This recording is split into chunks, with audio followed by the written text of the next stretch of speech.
All right, big issues, big guests. It's always a treat to bring in New York Congresswoman Elise Stefanik, particularly when she's here to talk President Trump, but also something that really she's shown.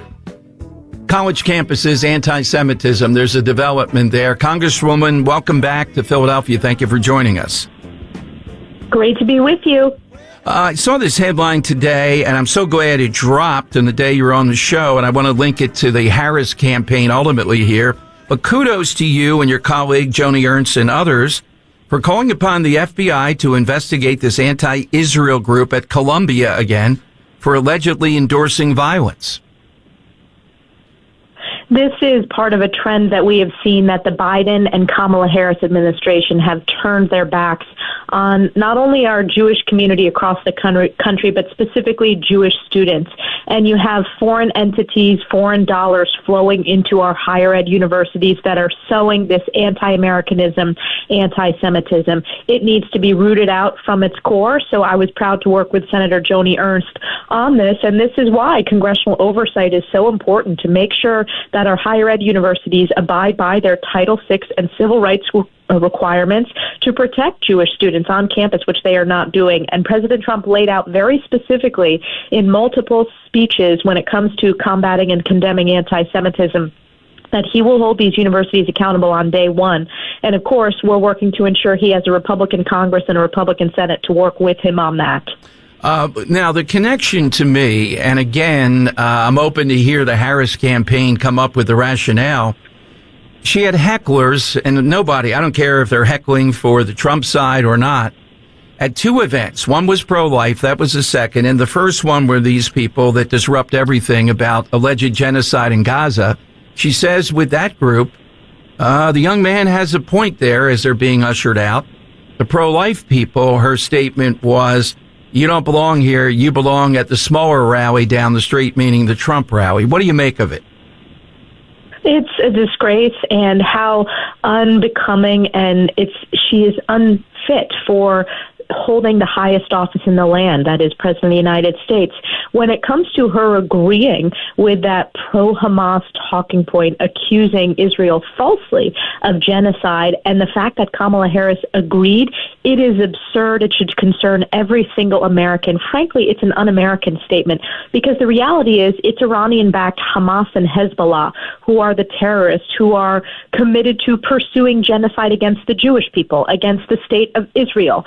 And let's remember that just over 1 year ago on October 7th, we had the bloodiest day for the Jewish people since the Holocaust.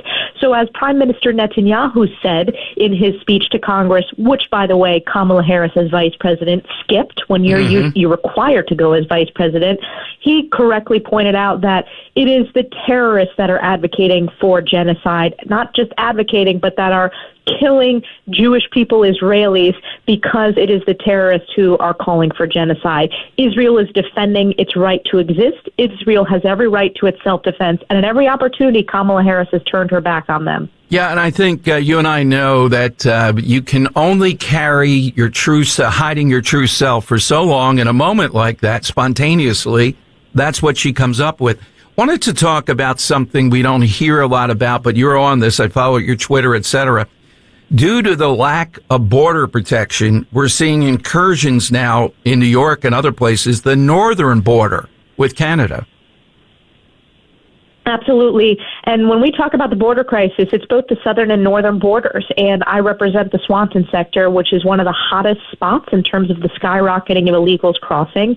I represent 150 miles approximately of our northern border, and we have had more illegal crossings in 2024 than the previous 17 years combined, including individuals on the terrorist watch list. There is not a 50%, a 50 times increase in the illegals have crossed on Kamala Harris's watch. Compared to the Trump administration. So it has been a catastrophe. And the challenge we've had is the Border Patrol officers have been transferred initially to the southern border. I raised the alarm about that we need our personnel on the northern border. But again, this is a testament and a result to Kamala Harris as a failed open borders are, that has led to this crisis. So every district is a border district, every state is a border state, and on day one, President Trump will issue executive actions to secure the border. We're talking with Congresswoman Liz. That's my next question here. I almost said Liz Cheney because I wanted to ask you about it. Elise Stefanik. Nope, that's not what you're talking about. Don't replace her. No, that's exactly right. I caught myself. I've had her on the show back in the day. This is years ago, over the years, and the dad. And my theory is that the biggest Trump legacy is we're not going to get involved in these unending wars. But you served in leadership. She was in leadership around this. She also signed the amicus brief on the Dobbs case. She signed on the pro-life side. Yet she's out there with Harris, who is one of the most progressive on this. What's your thought on what is it with the Cheneys that we're seeing play out? Look, she felt entitled to these positions because of her last name, and I think she has shred that family's reputation because she has put her personal issues, her personal vendettas against President Trump. And it's not just her hatred against President Trump. It means she really dislikes the American people and doesn't believe that the American people determine who their elected officials should be. That's why they ultimately sent her packing in the state of Wyoming. But look, she said previously that Kamala Harris is a tax hiking, gun banning, anti-constitution, and that's the fact. So that is correct. And now look at the fact that she is campaigning with her. She is no longer a Republican. She said that herself.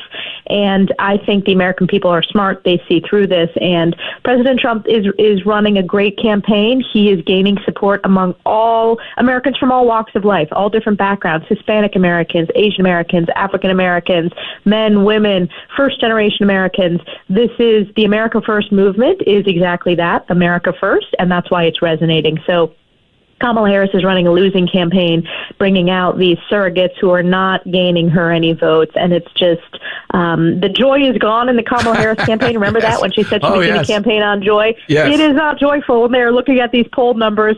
And we cannot take it for granted, though. We cannot be complacent. And in states like Pennsylvania in particular, this is going to be determined in the state of Pennsylvania. So everyone needs to get out and vote. That includes early voting. We need to make sure everyone turns out to vote. So bring your friends, neighbors. You've been able to vote early since September in the state of Pennsylvania, so please continue to make sure that we get out and vote. Parting question for you, too, and it's of the essence of a closing argument. Is the best closing argument for Trump, going back to it again, are you better off than you were 4 years ago? That still, to me, is legendary, and I think it always works. I agree. That is the closing argument. Look at how strong the economy was. Look at the secure border. Look at the peace we had around the world, the strongest military because President Trump rebuilt the military compared to where we are today. The worst economy in our lifetime, the highest rate of inflation, the wide open border, and look at the catastrophes around the world. This is a clear choice this election cycle. Voters are smart. They see through it, but they need to turn out to vote to save this country and elect President Trump. They also need to flip the Senate and elect Dave McCormick, who is a longtime old friend of mine who is running a great race to defeat Bob Casey, and I think he does it. And then we have key congressional races in Pennsylvania. So all of the votes are going to matter. Vote Republican up and down the ballot to save the country. Congresswoman, thank you very much. Thanks. Come back again.